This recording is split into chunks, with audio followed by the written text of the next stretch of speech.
This announcement coming from the U.S. president, from the State Department, that the U.S.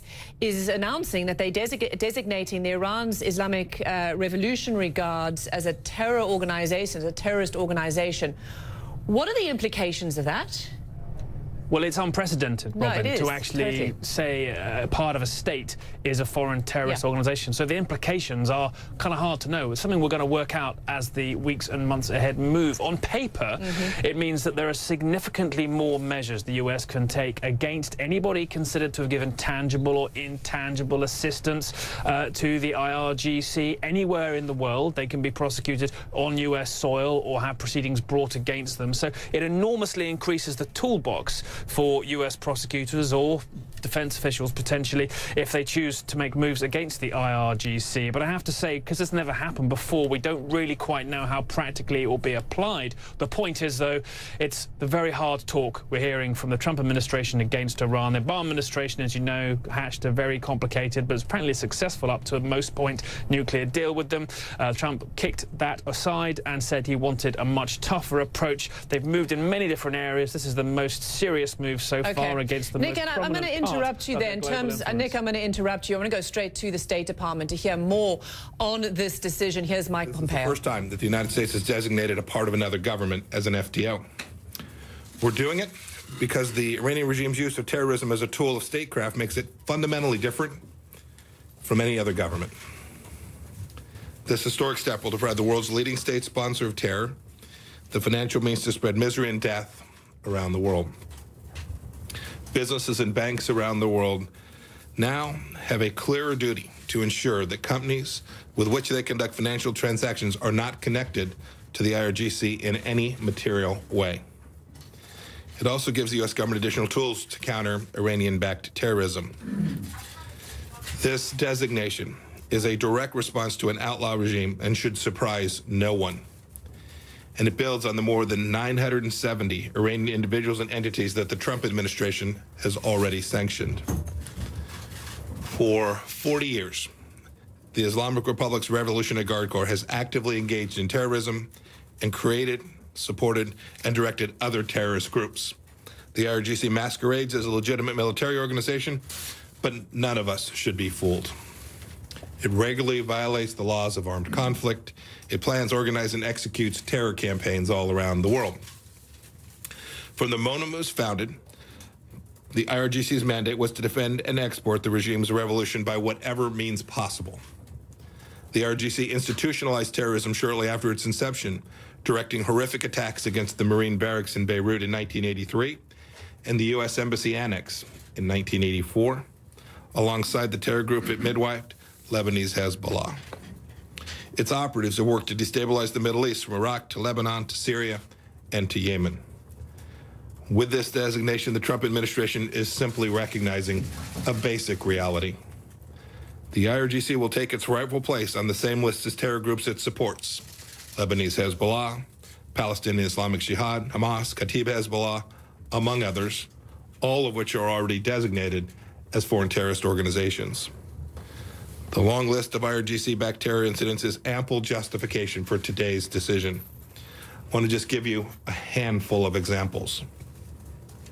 Last September, a federal court in the United States found Iran and the IRGC responsible for the 1996 Khobar Towers bombing, which killed 19 American service members. In 2011, the United States foiled an IRGC Quds Force plus right here in Washington, D.C., to bomb a restaurant. The attempt was to kill the Saudi ambassador to the United States of America. Outside of the United States, the IRGC's terror campaign is just as active.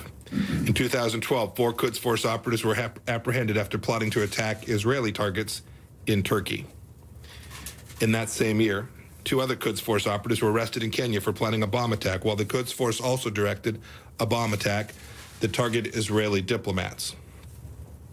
And as recently as January 2018, German authorities uncovered 10 suspected Quds Force operatives active in their country.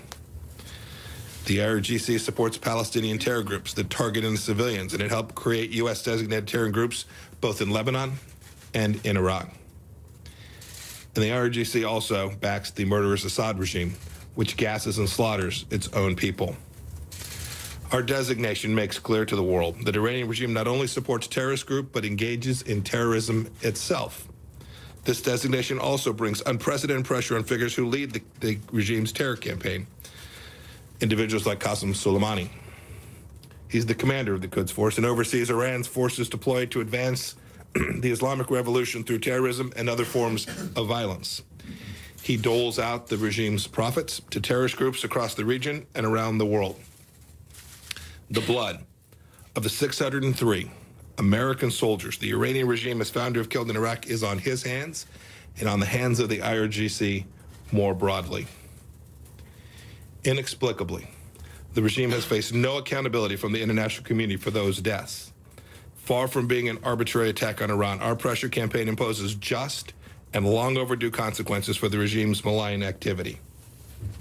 We should not also forget the IRGC's central role in the nationwide con artistry and corruption of the regime's leaders, which they perpetrate against the regime's own people. Other governments and the private sector will now see more clearly how deeply the IRGC has enmeshed itself in the Iranian economy through both licit and illicit means. In just this past July, the City Council of Tehran announced that the IRGC Cooperative Foundation, which manages the IRGC's investments, has embezzled more than $1 billion from the city of Tehran. The next month, a former councilman accused the longtime mayor of Tehran of steering contracts to the IRGC. It's no coincidence that the mayor also formerly served as an IRGC commander and the chief of Iran's police state. Back in 2017, Tehran arrested several IRGC commanders involved with the Cooperative Fund for Corruption, including the IRGC's financial architect, Masoud Merdadi. Then there's Mahmoud Ahmadinejad's old college pal, Sadiq Musili. They call him the billionaire general. He went from being a low-level IRGC officer to one of Iran's richest men, all thanks to scoring construction and oil contracts from companies linked to the IRGC. The leaders of Iran are racketeers, not revolutionaries. The Iranian people deserve better than to be governed by this cadre of hypocritical and corrupt officials. They're opportunists. And on a final note, the IRGC is also responsible for wrongly detaining U.S. persons, several of whom remain in captivity in Iran. The American people should know that we are working diligently to bring each of those individuals home. With this designation, we are sending a clear signal, a clear message to Iran's leaders, including Qasem Soleimani and his band of thugs, that the United States is bringing all pressure to bear to stop the regime's outlaw behavior. We ask that our allies and partners around the world do the same. Thank you. What do you think the reaction will be, and the possible suggestion by some of the reporters there, you heard the questions, that there might be some sort of retaliation? Well, I think no doubt that there will be some sort of retaliation. One of the things, Robin, that the Iranians have already said that they want to do, and this is coming from the Iranian parliament, they say that they themselves are now going to, or now want to, declare the U.S. and its presence in the Middle East as a terrorist organization as well, or at least the U.S. military. So that in itself, obviously, could be a risk, could be a threat to the United States' presence in the Middle East. And it's quite interesting, Robin, because over the past, especially last couple of times that I've been in Iran, I have been able to speak to some members of the Revolutionary Guard and also to the head of the Revolutionary Guard. And they said, look, if the United States does something like this, then they believe that the U.S. in the Middle East is quite vulnerable. One of the things that one former Revolutionary Guard officer said to me is, look, the U.S. has so many bases in the Middle East, all of those could become targets for the Revolutionary Guard. And then you've already had very strong reactions already coming from Iran's foreign minister, Javad Zarif,